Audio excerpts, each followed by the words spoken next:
Welcome to the Heart-Centered Entrepreneur Podcast. I want you to be rich. Yes, I want abundant financial success for your business. But I don't just care about your business making money. I care about you too. I want you to be rich in happiness, in the impact you make, in your relationships, and in how you give back. I'm Anna. I built my six-figure business as a side hustle while I was pregnant with my daughter in 2016. Now I've helped dozens of women do the same. I'm here to help you build a profitable, heart-centered, fully booked business with the latest tips on sales and visibility, with proven mindset hacks, and sneak peeks behind the scenes with what's working right now in the online space and in my business. Ready to make more money with heart? Let's go.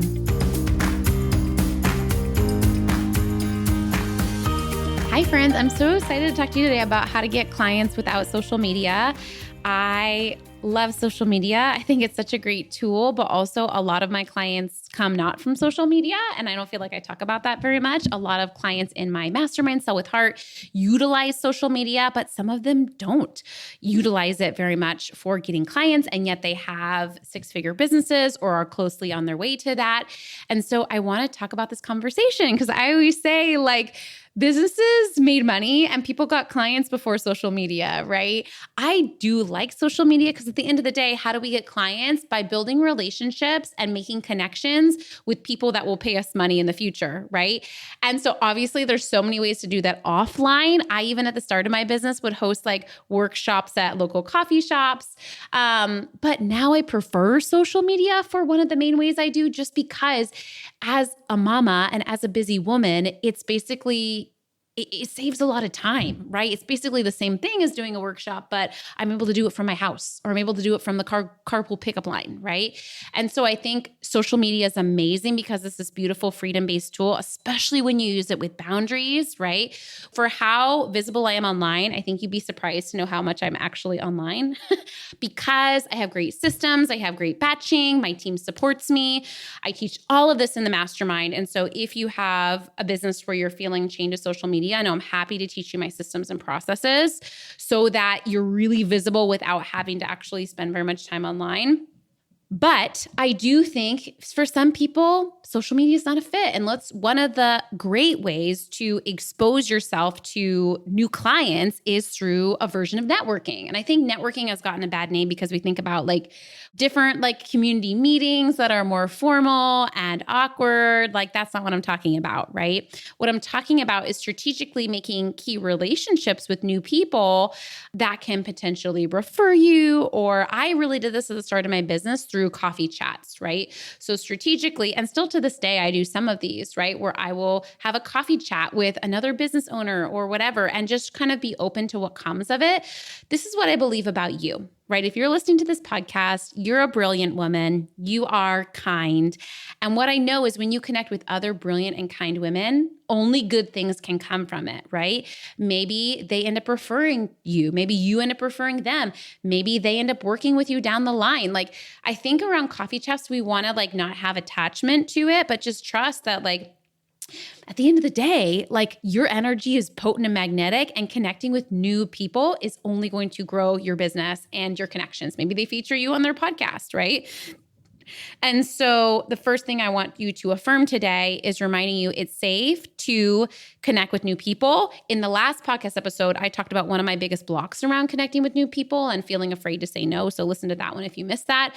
But really, I want you today affirming like it's safe to expose myself to new people that aren't in my circle, right? Period. How do you feel about that? Maybe you feel like I don't have the time. Is it going to be a waste of time? Like blah, blah, blah. But I really want you to think about and prioritize this, even if it's just having a goal of maybe this quarter you do one coffee chat. What do you think about that as the goal? If you knew that it would turn into something really good, whether it was featuring you on a big podcast or whether it was that person hiring you or whether it was whatever, can you be open to that and can you commit to that, right? And maybe it's someone that you're already connected to that you want to reconnect with. Maybe there's someone locally in your community. Maybe there's someone online. But I think it's so powerful to do a version of these coffee chats, and I just love them. I like having like a few ways to connect with people to give myself options, right? So especially at the start of my business, I had kind of different avenues to connect with people. Number one was a coffee chat. Number two was a sales call if people were directly interested in my work. Another one was a mini session, which isn't necessarily a sales call. It is actually free 20 minutes of coaching. But at the end, I do a small pitch at the end. Another way is by featuring someone on your social media platform, whether it's featuring them on your Instagram and interviewing them on Instagram Live, whether you're interviewing them on Zoom and putting it on YouTube, whether you're interviewing them for your podcast, or you're being featured in their audience and you are on their podcast, featured in front of their mastermind, right? I'm such a big fan of this. And honestly, I have signed clients anytime that I've like joined and been in a group program. I've had like my peers hire me. Obviously, that's not why I do the group program, but I just think it's this reminder that like clients are everywhere, connections are everywhere, right? And it's happened in other ways too. Like I have interviewed people for my podcast and then hired them. I'm like, actually, I really need that, right? So I just think it's remembering like it's safe for you to expose yourself to new people and get clear on, maybe jot on a piece of paper what your little avenues are right now. Because I think for me, that helped know like what's most appropriate for this person. Is it a coffee chat? Is it featuring them? Is it me being featured, right? And just having different avenues and options to be able to offer people as a venue to connect, right? Also, I've seen a lot of my clients do something interesting lately, which is almost like getting part-time jobs as an avenue to connect and get new leads. What do I mean by that, right? Whether maybe you're a health coach and you decide, you love coaching your own clients, but maybe you see an opening for like 5 hours a month for like a local gym. They're looking for someone to come teach and do workshops, right? Or maybe you want to work for another health coach and do some of their, like, whether it's you're doing things for free or for paid, exposing yourself in the right audiences is just gold, right? And so just really being creative around like, again, like, is there a mastermind that you can speak in, right? Or is there a part-time job that I've also seen this a lot for my clients that are health coaches, getting hired by gyms part-time, even if it's like one class a week. And then that exposes them to clients that could be personal training clients, right? And so I just think like really be clever in what avenues that you do this. Okay. I would encourage you, if you are using this connection networking as a major lead generation source, I would track it and get serious about it. And I'm going to talk to you right now about how to do that in case you're curious. Because if you're like, you don't want to use social media too much, like you have to do something in your business to expose yourself to new people all the time. Like you just do, right? If you want to continue to grow. If you just want to stay where you're at, fine. But if you want to grow your business with new clients, and especially as you create offers that are not just one-to-one, but they're leveraged like groups and masterminds and courses, like you have to create more of an audience. And a great way to do this can be exposure, right? So first, listen to the podcast episode right before this that talks about really making sure you have good boundaries up, right? Making sure that you feel safe to say no to things. But at the end of the day, I want you to create a tracking spreadsheet and set a goal for yourself and start to track this, right? Maybe you decide, okay, like instead of spending 5 hours on social media a week, I want to spend, even if you spent 1 hour a week doing this, right? I want to spend 1 hour a week doing this. And I want to, do, what would that be? 4 coffee chats this month, right? And I'm just going to see how it goes. And I'm going to see how it converts. And I'm just going to start collecting some data, right? I think it's so fun to like put the names on a chart too, because for me, it's like, it's hard to remember people sometimes, right? So for me, my current clients, I never forget. Like I have this like little lock in my brain and it's just like, I'm there present and I remember. But when people are a potential client, like a discovery call, or if someone's just like a connection or a network friend, I have trouble remembering. And I think we don't want to make ourselves wrong for this. I think our brains remember the most important things. And I think it's actually a good thing that we're not overly worried about extraneous information. So don't feel bad about tracking, right? I even track my friend's stuff, right? Like when my friend tells me they're going to have have something in their life or a birthday, like I write that on my work tracker with a deadline. So a ping comes up for me and tells me like, it's so Susie's birthday, wish her happy birthday, or your son's birthday is coming up in 2 weeks, buy him a present. People always ask me like, I've already done all my Christmas shopping and we're like, like 2 months away. It's because everything in my business has a to-do and I don't store anything in my brain. And I think we think that it's like impersonal or unrelational to systematize things. But I actually found the more I systematize, the more I can be relational because I don't forget shit, right? Anyway, that was an aside to say it's safe for you to track humans and to write down notes, right? So maybe you decide, okay, I'm going to do 4 coffee chats in the next, in the next quarter. I want to do 4 coffee chats a month. That's 12 coffee chats, right? And then after the 90 days, I'm going to see how that worked for me, right? I guarantee you, if you do 12 coffee chats intentionally, oh my gosh, there's no way you're not signing clients and getting major traction from that. Because again, like you are someone that's magnetic and kind and beautiful and just genuine, right? And you connecting with other people genuinely is going to only do good for your business and your money making. Now is the most important part of the podcast, which is I want to talk about what holds most people back from doing this, okay? And it is that there's 2 approaches to getting people on to networking and making connections like this, especially with high value women or high networked women. And I'm going to talk about the 2 options, but first I need to say that either option is a funnel, which means, right, either one takes time. It takes time to market your business, right? I think we're sold this lie online that we can like sneeze and get clients. And that's just not true. We do have to do work, but I actually think it can be easy. I think it can be aligned. I think we can actually enjoy it. Like the things I do in my business to sell and market, I actually like and I actually have fun and I actually look forward to, right?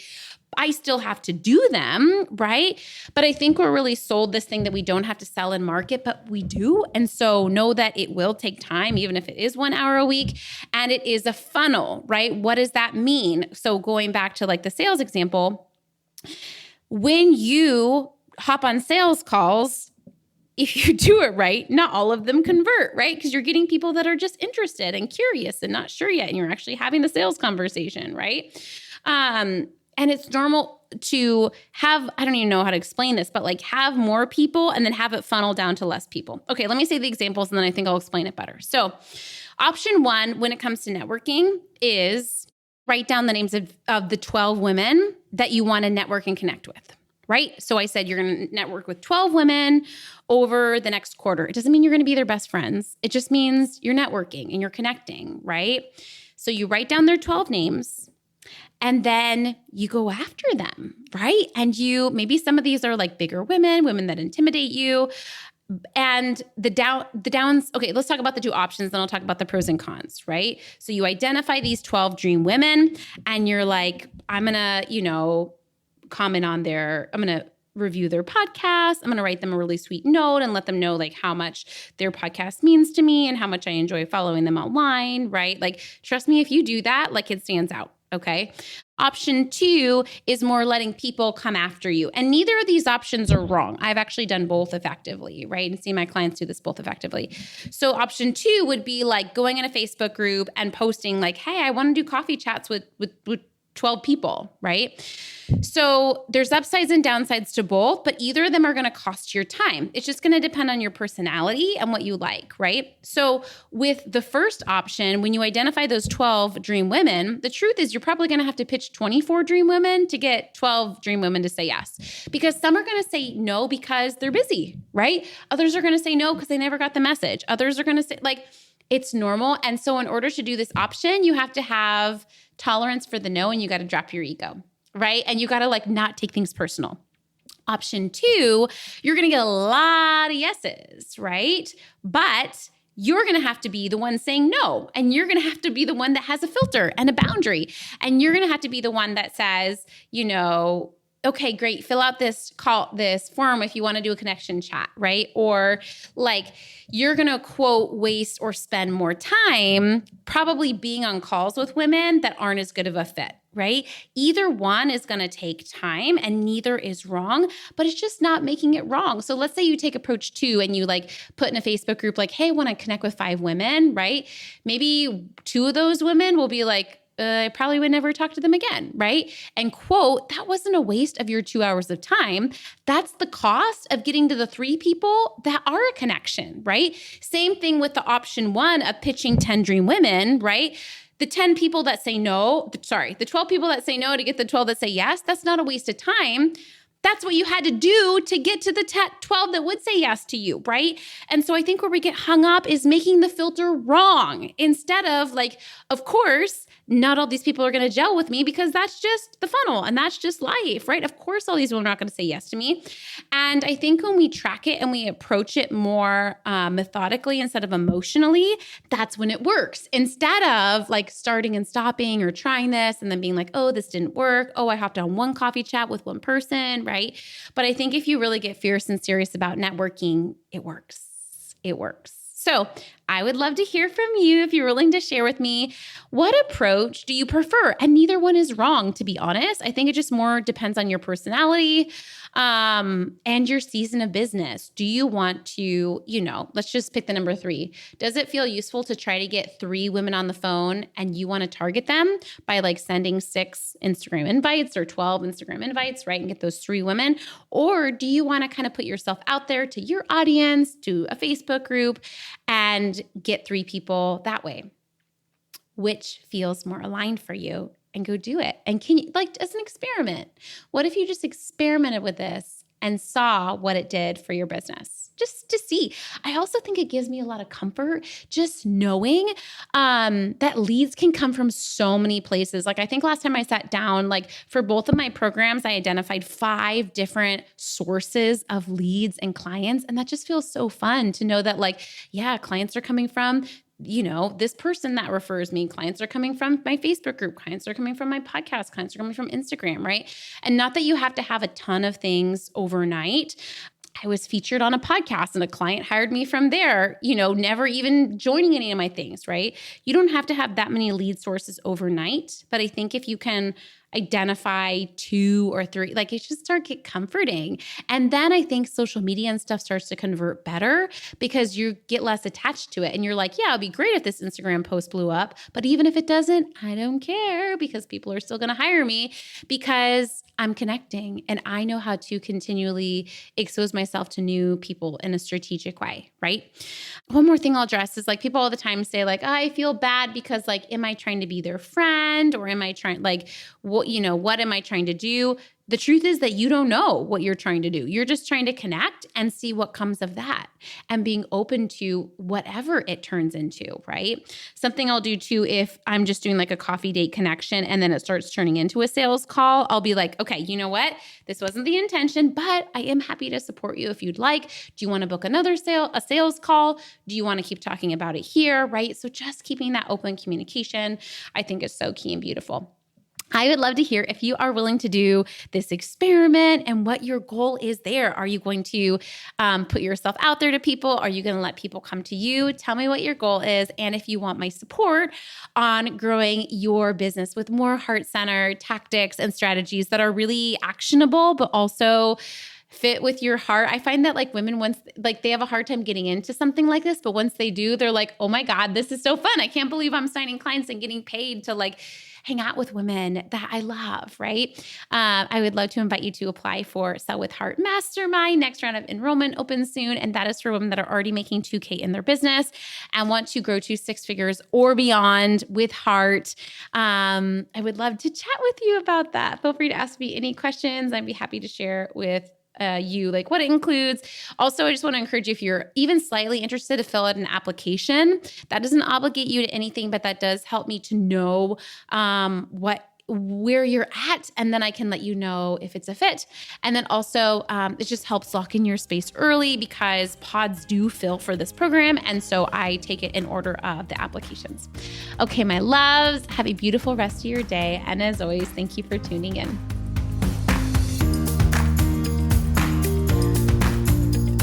Thanks for hanging out today. Please hit that subscribe button so you can make sure to stay updated anytime a new episode drops.